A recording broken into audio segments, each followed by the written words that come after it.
कुमार, स्वागत है आपका हमारे सत्याल यूनिवर्सिटी चैनल पे। तो आज का मोटिव क्विज क्या है?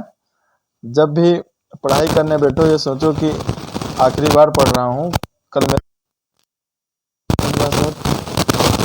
यकीनन यह सोच के साथ की गई तैयारी एक अलग लेवल होगी और आप बड़े से बड़े एग्ज़ाम को आसानी से पार कर लेंगे। तो हमारा जो पीछे लेसन चल रहा था दोस्तों, महाजनपद का चल रहा था, जो कि 600 ईसा पूर्व से जिसका आज पार्ट 2 है। तो दोस्तों चलते हैं अगले क्वेश्चन की तरफ। क्या है आज का पहला क्वेश्चन?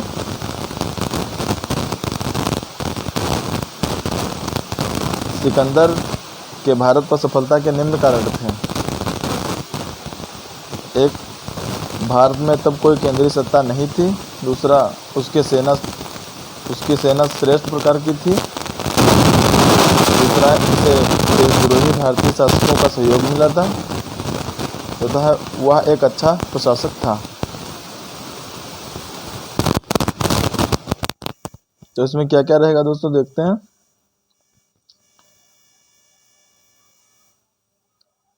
तो बताइए दोस्तों इसका आंसर सही क्या होगा?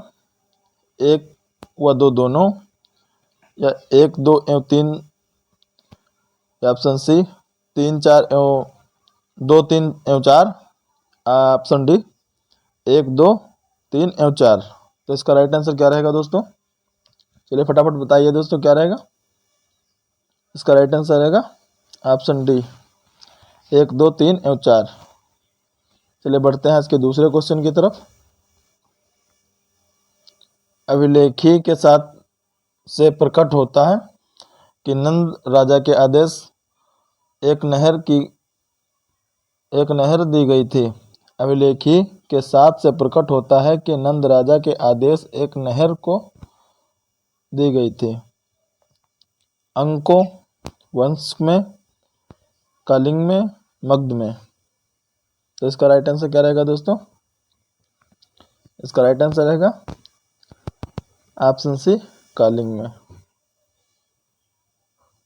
चलिए बढ़ते हैं आज के तीसरे क्वेश्चन की तरफ। पहला ईरानी शासक जिसने भारत के कुछ भूभाग को अपने अधीन किया था, कौन सा था? पहला ईरानी शासक जिसने भारत के कुछ भूभाग को अपने अधीन किया था?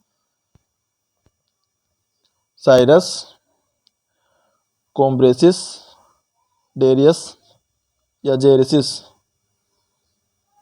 तो इसका आंसर दोस्तों बताइए फटाफट क्या रहेगा। ऑप्शन ए साइरस है, ऑप्शन बी कोम्ब्रेसिस है, ऑप्शन सी डेरियस है, ऑप्शन डी जेरिसिस है। तो इसका राइट आंसर क्या रहेगा दोस्तों? इसका राइट आंसर रहेगा ऑप्शन सी डेरियस। चलिए बढ़ते हैं अगले क्वेश्चन की तरफ।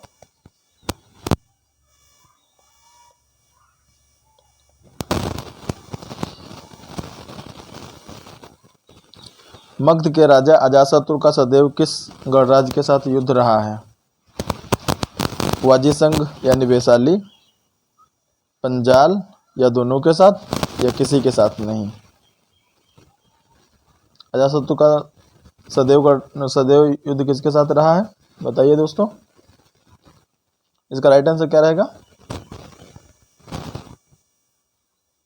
इसका राइट आंसर रहेगा ऑप्शन ए वाजीसंघ या वैशाली।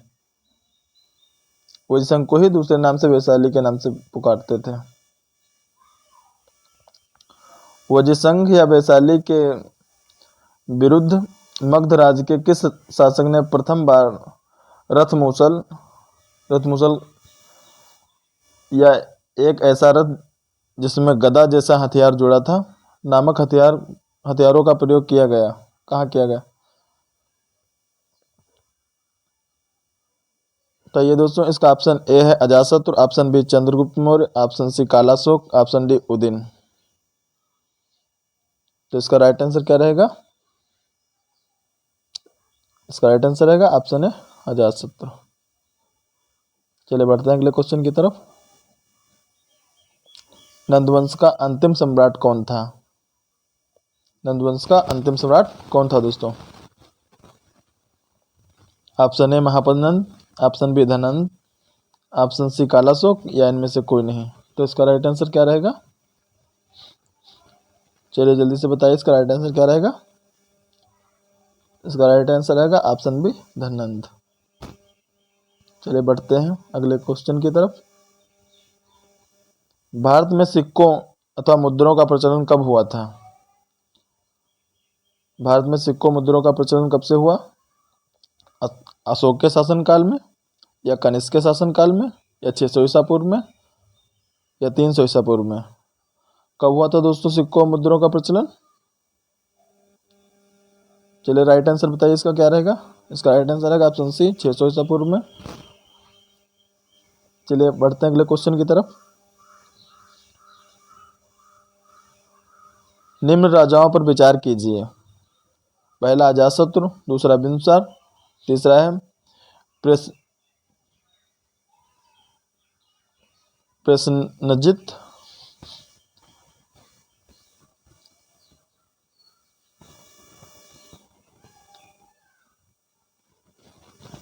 ये राजा जो दोस्तों इसी इसी चैप्टर के हैं कुछ शासन करने वाले। तो इसमें कौन कौन से सही रहेंगे? केवल एक या दो और तीन दोनों, या एक और तीन, या ऑप्शन डी 1, 2 और 3। तो इसका राइट आंसर क्या रहेगा दोस्तों? इसका राइट आंसर रहेगा ऑप्शन सी अजातशत्रु और प्रसेनजित। चलिए बढ़ते हैं अगले क्वेश्चन की तरफ। प्रसेनजित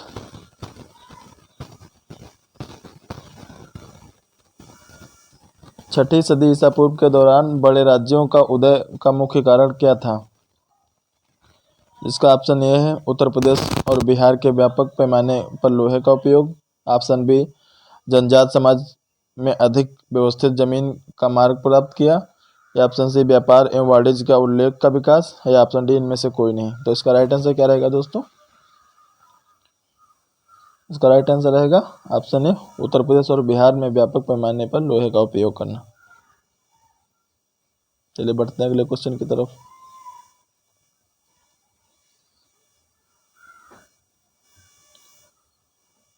मगध सम्राट बिंबिसार ने अपने राज्य वेद जीविक किस राज्य के राजा और चिकित्सा के लिए भेजा था? Option a Kaushal, option b Anga, option c Avant, option d Vaishali.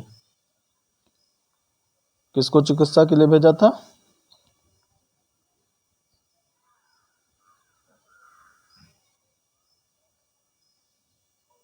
Option a Kaushal, option b Anga, option c Avanti, option d Vaishali. तो इसका राइट आंसर क्या रहेगा दोस्तों? इसका राइट आंसर रहेगा ऑप्शन सी अवंती। चलिए बढ़ते हैं अगले क्वेश्चन की तरफ। किस शासक ने अवंती को जीतकर मगध का हिस्सा बना लिया है? ऑप्शन ए Ajatashatru, option B Bimbisara, option C Shishunaga, option D Mahapananda. तो इसका राइट आंसर क्या रहेगा दोस्तों? फटाफट बताइए इसका राइट आंसर क्या रहेगा। इसका राइट आंसर रहेगा ऑप्शन सी शिशुनाग। चलिए बढ़ते हैं अगले क्वेश्चन की तरफ। किस मुगल सम्राट ने अंग का विलय अपने राज्य में कर लिया था? बिंबिसार, अजातशत्रु, उदयन, या इनमें से कोई नहीं। किसने अंग का विलय अपने राज्य में कर लिया था दोस्तों? इसका राइट आंसर बिंबिसार। बिंबिसार ने ही अंग का विलय अपने राज्य में कर लिया था। चलिए बढ़ते हैं अगले क्वेश्चन की तरफ। शिशुनाग ने किस राज्य का विलय मगध साम्राज्य में जीतकर नहीं किया? शिशुनाग ने किस राज्य का विलय मगध साम्राज्य में जीतकर भी नहीं किया था? अवंती का, या वात्स्य का, या एबी दोनों का, या ऑप्शन डी काशी का। तो इसका राइट आंसर क्या रहेगा दोस्तों? इसका राइट आंसर रहेगा ऑप्शन डी काशी का। काशी और लिच्छवी का विलय मगध साम्राज्य में किसने किया? Option A Bimbisara, option B Ajatashatru, option C Udayin, option D Shishunaga. तो इसका राइट आंसर क्या रहेगा दोस्तों? चलिए फटाफट इसका राइट आंसर बताइए जल्दी से दोस्तों, क्या रहेगा? Option B Ajatashatru. चलिए बढ़ते हैं अगले क्वेश्चन की तरफ।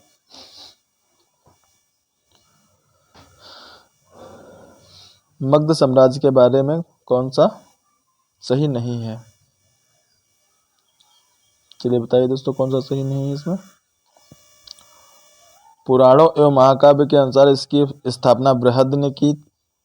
महापनंद ने इसे स्वरूप से अधिक विस्तार प्रदान किया तथा सर्वछात्रत, इसका मतलब रहेगा क्षत्रियों का अंत करने वाला, या इकराट की उपाधि धारण की, या गिरिव्रज राजगृह पाटलिपुत्र एवं वैशाली क्रमशः इसके 4 राजधानियां बनी, या ऑप्शन डी इनमें से कोई नहीं।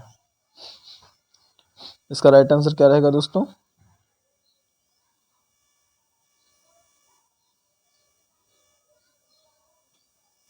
चलिए फटाफट बताइए इसका राइट आंसर क्या रहेगा दोस्तों? इसका राइट आंसर रहेगा इनमें से कोई नहीं। चलिए बढ़ते हैं अगले क्वेश्चन की तरफ।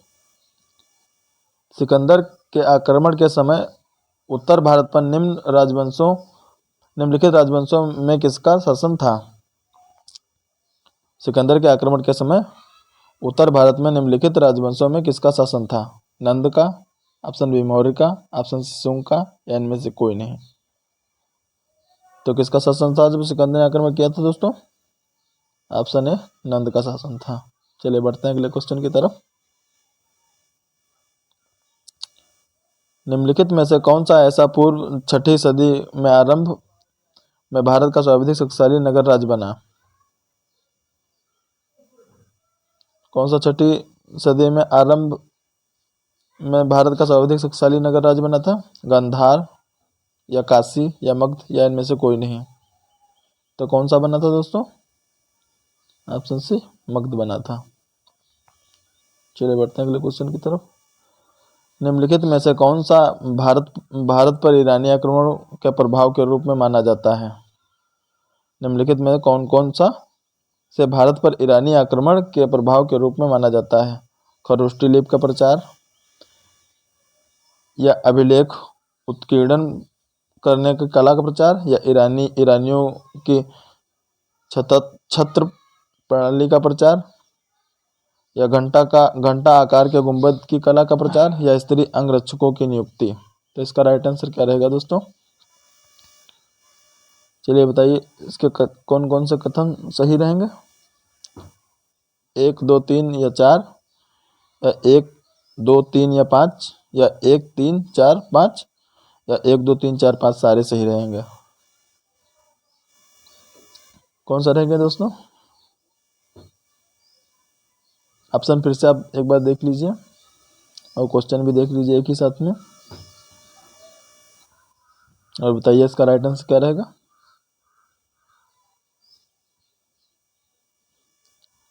इसका राइट आंसर रहेगा 1, 2, 3, 4 या 5 सारे। चलिए बढ़ते हैं अगले क्वेश्चन की तरफ। निम्न में से कौन सा एक सिकंदर के आक्रमण का प्रभाव नहीं था? इस आक्रमण ने भारत और यूनानी के बीच प्रत्यक्ष संपर्क स्थापित किया, या इस आक्रमण ने पश्चिमी भारत में यूनानियों की स्थापना का मार्ग प्राप्त किया, या सिकंदर अनेक उपनिवेशों की स्थापना के लिए उत्तरदायी था। सॉरी दोस्तों, उसने भारत को यूनान की रियासत बनाई। तो इसका राइट आंसर क्या रहेगा दोस्तों? इसका राइट आंसर रहेगा ऑप्शन डी, उसने भारत को यूनान की रियासत बनाई। चलिए बढ़ते हैं अगले क्वेश्चन की तरफ। निम्नलिखित में से किस राज्य को गणतंत्रात्मक शासन व्यवस्था नहीं थी? कपिलवस्तु के शाक्य को, या कुशीनगर के मल्ल को, या वैशाली के लिच्छवी को, या ऑप्शन डी मगध को। बताइए फटाफट इसका आंसर क्या रहेगा दोस्तों? किसको गणतंत्रात्मक शासन व्यवस्था नहीं थी? किस राज्य को? कपिलवस्तु के शाक्य को, या कुशीनगर के मल्ल को, या वैशाली के लिच्छवी को, या ऑप्शन डी मगध को। तो इसका राइट आंसर क्या रहेगा? ऑप्शन डी वैशाली मध्य को, मगध को।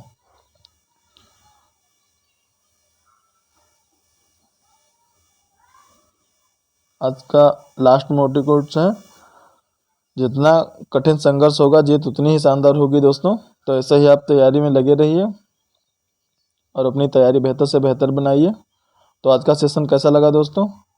कल हम इसी सेशन के साथ जुड़ेंगे। जो हमारे बचे हुए प्रश्न हैं कल यहीं से स्टार्ट करेंगे। तो आज का सेशन कैसा रहा है दोस्तों, आप कमेंट बॉक्स में ज़रूर बताना। जय हिंद, जय भारत।